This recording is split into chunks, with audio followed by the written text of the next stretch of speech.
Oi, terceirão. Fazendo esse vídeo para comentar aquelas questões sobre alelos letais para vocês. Então, a gente tinha um exercício para fazer sobre alelos letais e nele estava falando o seguinte: os alelos letais são genes capazes de causar a morte dos organismos portadores. Esses alelos foram descobertos por Queneau após a análise de cruzamentos realizados em camundongos amarelos e cinza. Sobre esse experimento, marque a alternativa incorreta, então é aquilo que não está certo. A. O pesquisador obteve uma proporção diferente daquela esperada, segundo as leis de Mendel. Obteve, porque nesse caso, quando a cor amarela, que é dominante, aparece em homozigose, esse rato, ele morre, né? Esse camundongo morre. É um alelo letal. Quando ele aparece em homozigose, a morte desse ser vivo. Então, nesse caso, a proporção esperada não é a mesma, né? Porque a proporção esperada, ela diminui um caso ali, né? Nesse caso, se vir o dominante homozigoto, o azão, esse camundongo morre. Então, a proporção esperada é outra. No experimento, quando obteve camundongos das duas pelagens, obteve, porque ainda obteve os camundongos amarelos, só que heterozigotos, né?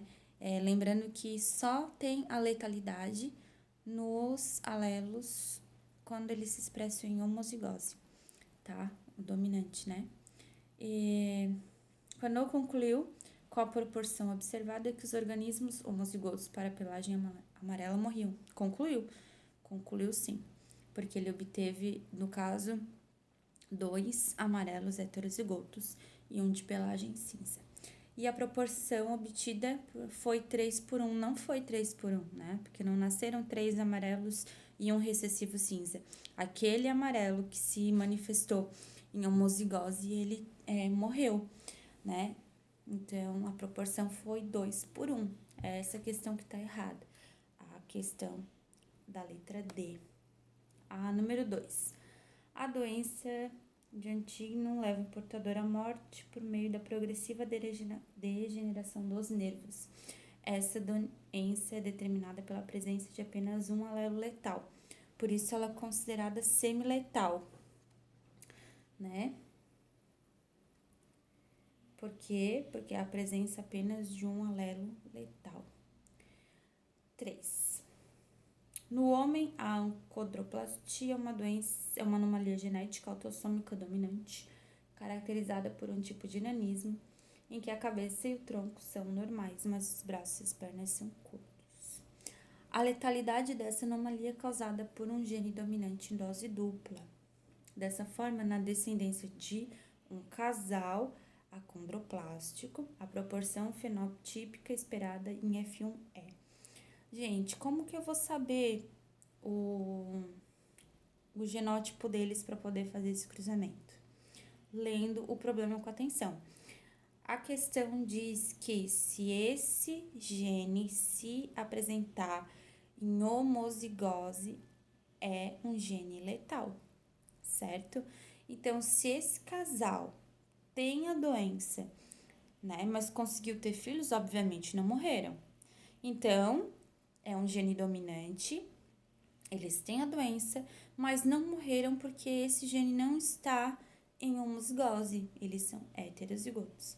Então, a gente poderia colocar que esse casal é azão-azinho, tá? E no cruzamento entre azão-azinho e azão-azinho, a gente vai ter uma proporção 25% azão-azão. Olha aí, morreu. Porque o azão-azão expressado em homozigose é letal para essa doença, tá? Então, esse indivíduo já morreu. Nós temos o resultado de 50% azão-azinho heterozigotos. Então, esses sobrevivem com a doença, mas sobrevivem. E a gente tem 25% azinho-azinho, que é o recessivo, que não vai apresentar a doença.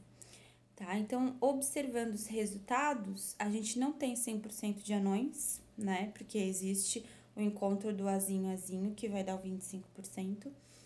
Não são 100% normais, porque a gente também vai ter o encontro do azão com azinho, que vai dar o indivíduo heterozigoto, que vai apresentar a doença, porém não vai morrer.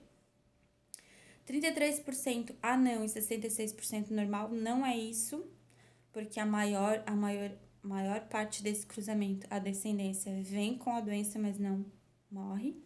46,7 anões e 50, isso totalizaria, né, uma proporção desconsiderável no cruzamento, né? Porque a gente sabe que não é essa proporção. Se a gente pegar o 100% e dividir por 3, nesse caso, porque um vai morrer, né? Então, a gente não vai contar 25%. Vai pegar o 100% e dividir por 3, porque só 3 indivíduos serão sobreviventes, né? Porque aquele encontro do azão, não nasce aquele indivíduo. Então, a gente vai dividir por 3 e vai obter 33,3. Essa proporção não está dentro do esperado. E a letra E, 66,7 anões, é isso mesmo. A maior parte vai ser anão, né? 33,3 vezes 2 vai dar esse resultado. E 33,3 vai ser normal, que vai ser aquele encontro do azinho. A questão 4, qual é o número total de possibilidades e resultados no lançamento de 5 moedas? É mais ou menos aquele exemplo do livro que a gente tinha. As possibilidades sempre é 1 em 2, né?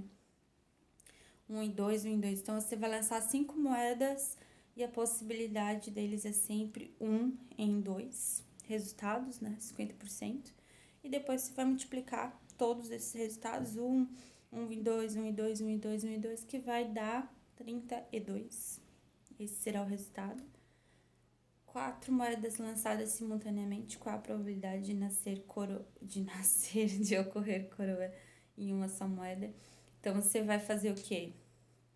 1 em 2, 1 em 2, 1 em 2, que são as 4 moedas lançadas. O resultado vezes 4, certo?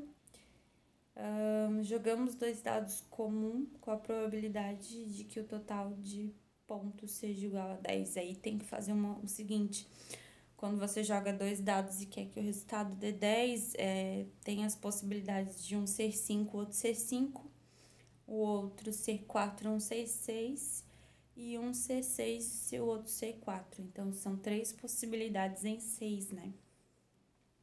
Vai dar um total aí de 1 em 12, se a gente for, como é que se fala? Reduzir a fração, né? A fração é 3 em 33, 36, eu acredito. Eu tenho que fazer o cálculo, vou passar para vocês ali no Google Documentos. Mas então, gente, essas atividades sobre genes letais, ela é muito simples, né? Bem básica. E a questão da probabilidade também é aquela questão do e ou que tá na página de vocês, que são regrinhas que a gente tem que fazer.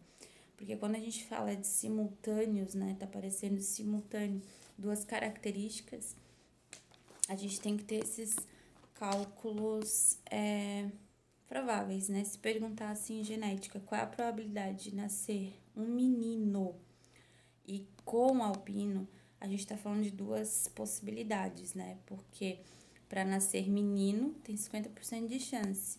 E aí, para nascer albino, tem que ver o genótipo dos pais, fazer o cruzamento e ver a possibilidade. Então, são 2 características e a gente tá falando de simultâneas, aparecerem juntas, né? E é por isso que as regras da probabilidade existem. Eu vou deixar mais uns cálculos para vocês fazerem, pra gente treinar isso, porque semana que vem a gente vai fazer a avaliação dos alelos letais, das probabilidades e da codominância e ausência de dominância. São cálculos da primeira lei de Mendel bem básicos. Aí a gente fecha esse conteúdo e vai para a segunda lei de Mendel, certo? Beijo.